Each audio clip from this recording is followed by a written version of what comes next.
In 2000, a handwritten note was discovered at the bottom of the ocean up in the Arctic Circle, and it revealed this absolutely horrifying true story. But before we get into that story, if you're a fan of the strange, dark, and mysterious delivered in story format, then you come to the right place because that's all we do, and we upload once or twice every week. So if that's of interest to you, please invite the like button to go on a long bike ride with you, but make sure before you step off, you replace the water in their water bottles with hot dog water. Also, please subscribe to our channel and turn on all notifications so you don't miss any of our weekly uploads. All right, let's get into today's story.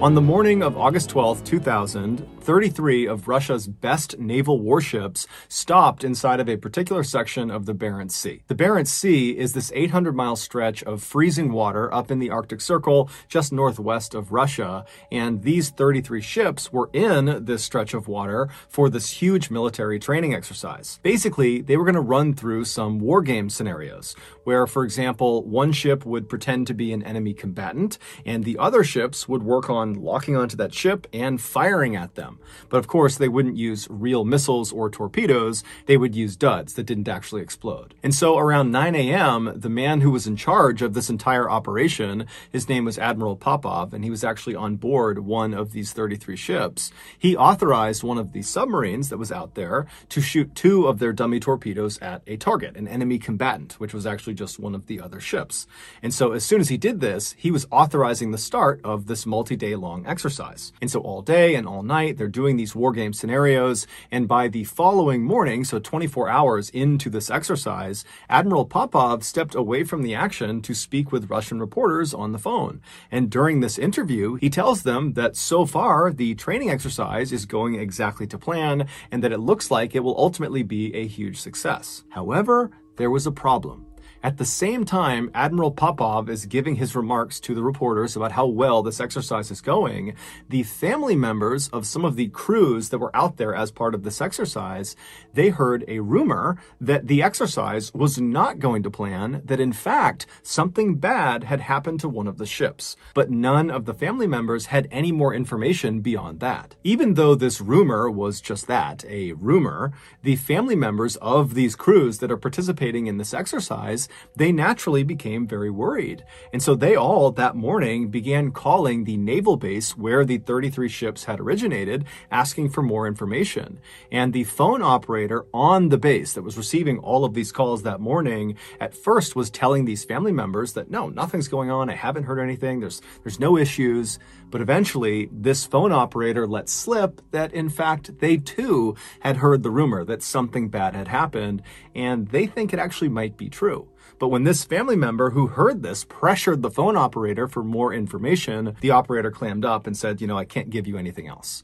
And so at that point, the family member hung up the phone and called the media and told them what was going on. And the media, as soon as they had the story, they went right to Admiral Popov and they said, hey, can you address this rumor? And he didn't. He did not respond to any of the media's inquiries. And in a weird way, that was kind of reassuring to the family members of these crews because they're thinking, if Admiral Popov is just kind of ignoring this rumor and he's staying out there out on the Barents Sea, still conducting this exercise, then certainly nothing bad could have happened, right?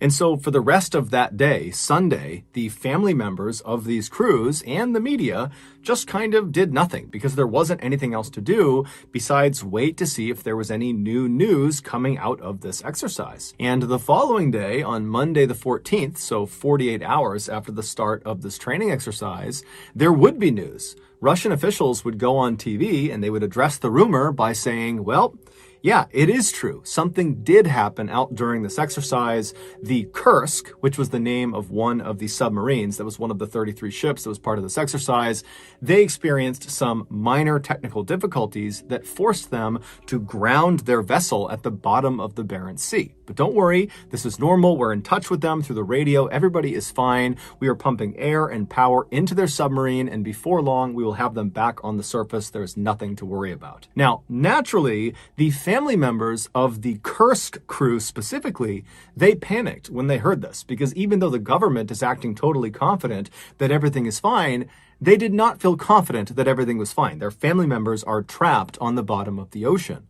But at the same time, they remembered the Kursk, the actual submarine, was a very special and very safe submarine. The Kursk was quite literally Russia's best ship. They had spared no expense on it. It was extremely expensive. And it was massive. It was bigger than 2 football fields put together. And it was constructed out of this very specialized, highly reinforced steel that allowed it to take a direct hit from a torpedo and just keep on going, no problem. It was also outfitted on the inside with all the latest and greatest technology. And so if you were going to be stuck at the bottom of the ocean inside of a submarine, you would want to be stuck inside of the Kursk. And so the families took solace in that. But over the next couple of days, despite the government reassuring everybody in the news that everything was fine, it's totally minor, we're going to have the Kursk up in no time, despite all that, the Kursk still had not been raised to the surface, and the government was not giving the families or the media any new information. And so in this kind of void of no real information, the families began to panic and the media began to speculate. Did the Kursk really suffer from minor technical difficulties like the government was saying, or was this something more serious? This question would be answered on August 21st, so 9 days after this training exercise had begun, when a Norwegian dive team, they were out there to assist in the recovery effort, they were able to dive down to the Kursk, and they actually got inside of the submarine through an escape hatch. An escape hatch is like this watertight closet that kind of sits on the outside of the submarine, and it allows people to go in and out of the submarine without flooding it. And once these Norwegian divers got inside of the Kursk and had a look around, they were totally shocked at what they saw. While the exact details of what happened inside the Kursk are still debated today, and probably will be for some time, there is one aspect of the story that is more or less universally accepted, and that is what happened inside of compartment number 9. The Kursk was divided into 9 watertight segments called compartments. Number 1 was at the front of the submarine, and then it went 2, 3, 4, all the way down to 9 in the very back of the submarine. And the reason we know what happened inside of compartment number 9 is because a 27-year-old Kursk crew member, Dmitry Kolesnikov, told us. Dmitry was born into a family of submariners. His father was a submariner, and his father's father was a submariner, and Dmitry idolized them, and so growing up, that was all he ever wanted to be. And in the late 1990s, his dream would become a reality when he commissioned as a naval officer in the Russian Navy and was given orders to serve on board the Kursk. 4 months before this training exercise out in the Barents Sea, Dmitry met and very quickly married a high school teacher named Olga. And right after their wedding, one of the first things he did is he brought her on board the Kursk for a tour. And Olga brought along a video camera and filmed her tour through the ship. And on this video, Dmitry is all smiles. He is so happy to be leading her around the ship and introducing her to people and showing her all the cramped spaces on board the submarine. It's really obvious that Dmitry was so proud of his job. Not only of his job, but also just so proud to be sharing this part of his life with his wife. Fast forward to August 12th, 2000, and Dmitry, along with 117 other crew members on board the Kursk, had just arrived at their designated section in the Barents Sea for this training exercise. And at 11:27 a.m., the captain of the Kursk came over the radio and he told Admiral Popov, who was not on the Kursk, he was on a separate ship, he told the admiral that the Kursk was about to fire their 2 dummy torpedoes. After this call was made, the men in the first compartment of the Kursk, so at the very front of the Kursk, this is where all the torpedoes, both fake and real, are stored, they began loading these 2 dummy torpedoes. Meanwhile, Dmitry was all the way back in the 7th compartment, the engine room. That was where he was stationed. He was actually in charge of everybody who worked in the 7th compartment. And so as these 2 dummy torpedoes are being loaded, Dmitry and his men, there weren't that many of them, they were twisting dials and pulling levers, when all of a sudden there's this really loud crashing sound ground, and then the ship shudders and then jolts hard to one side, as if someone had grabbed the front of the submarine and just forced it to one direction. What Dmitri and the men in the 7th compartment could not have possibly known was that one of the real torpedoes in the 1st compartment had malfunctioned and it exploded. But because of how well built the Kursk was, how strong the exterior walls were, this torpedo, as advertised, did not puncture through it. It did a lot of damage and caused a massive fire, but the sub was not sinking. So back in the 7th compartment, Dmitri, he stands up from being jostled to the ground, and the alarms are going off and everything is totally chaotic. Everyone's asking what's going on. And Dmitri, he takes charge and he tells his men to follow the emergency protocol, which was to seal the watertight doors of your compartment. And so in this case, he sealed both the doors, one leading to the 6th compartment and the other leading to the 8th compartment. There's a lot of reasons for why they do this, but in essence, if there's a leak somewhere in the submarine, by sealing off your compartment, you protect yourself from being flooded. As Dmitri and his men are sealing these two doors, they would have begun to see and smell smoke as it came in through the ventilation ducts, because there was now this uncontrolled fire raging at the front of the submarine. They also would have felt the submarine suddenly pitch upward at a very steep angle as the captain of the Kursk desperately tried to surface. But before they could reach the surface, that uncontained fire reached the other live torpedoes, and it set off this almost instantaneous chain reaction of explosions. This second collective blast killed virtually everyone in the front half of the submarine. Either the blast itself blew them apart, or once this hole in the front of the submarine, because the second blast did puncture the walls, once that hole was created, all this Arctic water began flooding into the submarine. So if you didn't get killed by the blast, you very quickly drowned. The only people who survived the 1st and 2nd explosions were anyone in the 6th compartment going backwards. So 6, 7, 8, and 9. And so Dmitri and the other men in the 7th compartment, they would have been definitely badly shaken up from that 2nd explosion. That completely rocked the submarine and sent them tumbling all over the place.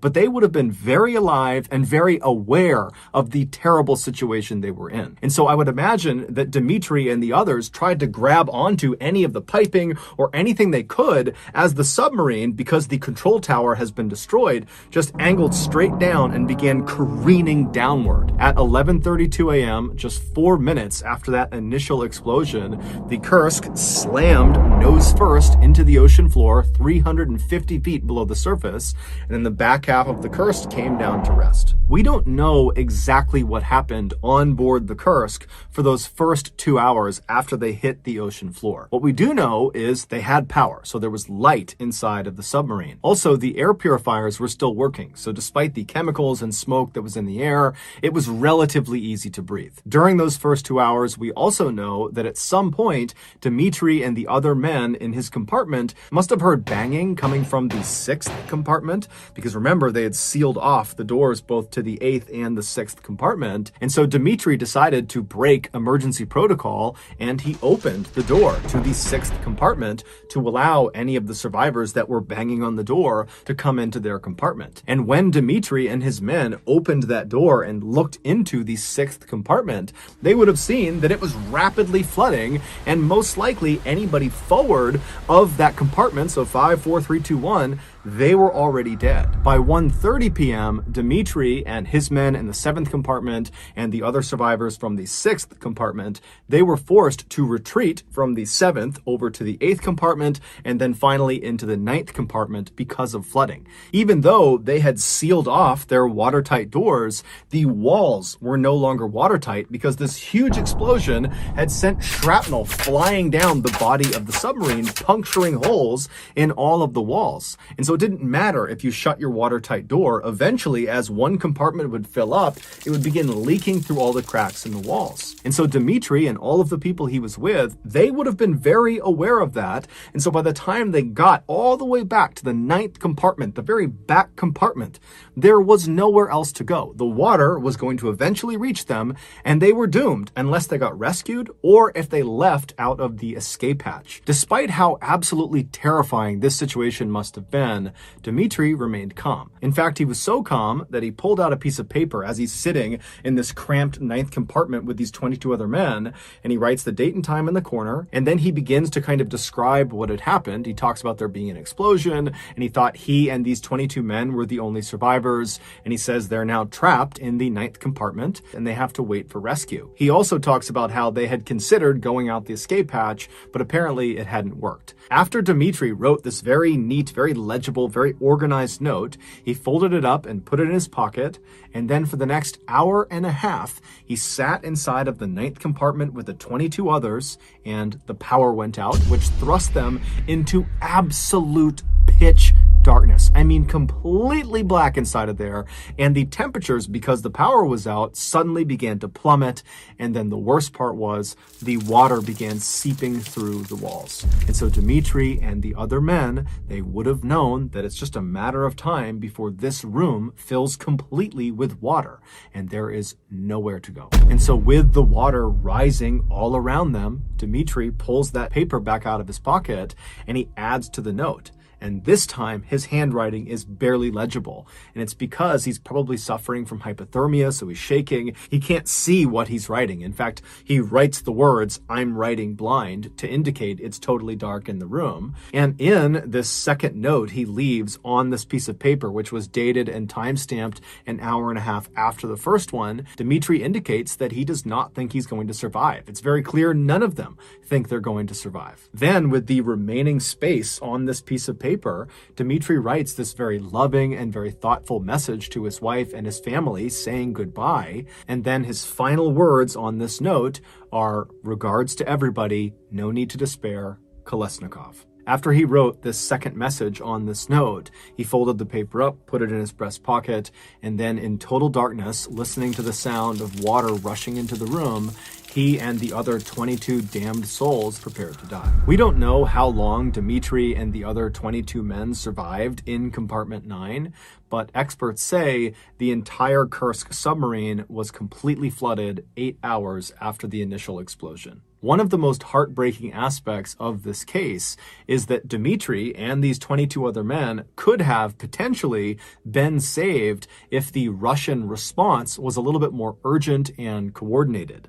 Despite 2 of these ships, including the ship that Admiral Popov was on, hearing and feeling the second explosion that the Kursk experienced, nothing was done about it. It was reported, but no one really did anything. And then when no one could get in touch with the Kursk after they had said they were going to fire those 2 dummy torpedoes, everybody else, all the other ships, Admiral Popov, they all just said, you know what, I'm sure it's just their radios and they're fine and they'll be in touch soon. And so it wasn't until later that evening when the Russian Navy even figured out there was a major problem with the Kursk, that the Kursk has vanished. And then it would be several hours before they even got a rescue submersible in the water down to the Kursk. And then once it was down there, they could not latch onto the escape hatch on the submarine.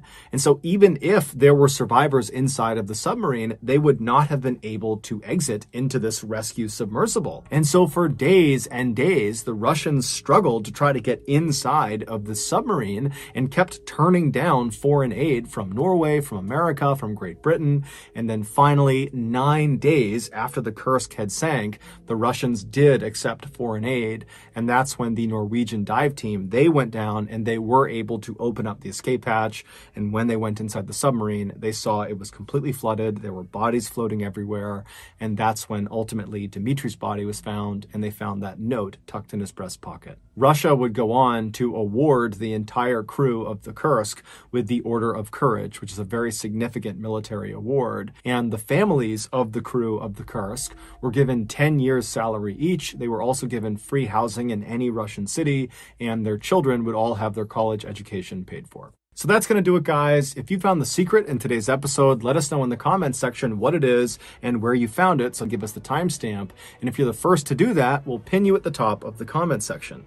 If you got something out of today's episode and you haven't done this already, please invite the like button to go on a long bike ride with you. But before you step off, make sure you replace the water in their water bottles with hot dog water. Also, please subscribe to our channel and turn on all notifications so you don't miss any of our weekly 1 or 2 video uploads. We are now now selling merchandise like flannels and hats and sweatshirts and all sorts of stuff. If you're interested, go to shopmrballin.com. If you want to learn about upcoming deals and promotions for our shop, go to our shop's Instagram page. The username is shopmrballin. If you want to get in touch with me, you can direct message me on Instagram or on Twitter. My username for both platforms is the same. It's just Mr. Ballin. I also have a ton of content over on TikTok where my username is also Mr. Ballin. We have a second YouTube channel just called Mr. Ballin Shorts where we post random short videos and lost episodes. We also have a Facebook page just called Mr. Ballin where we post condensed versions of the longer episodes you see on YouTube.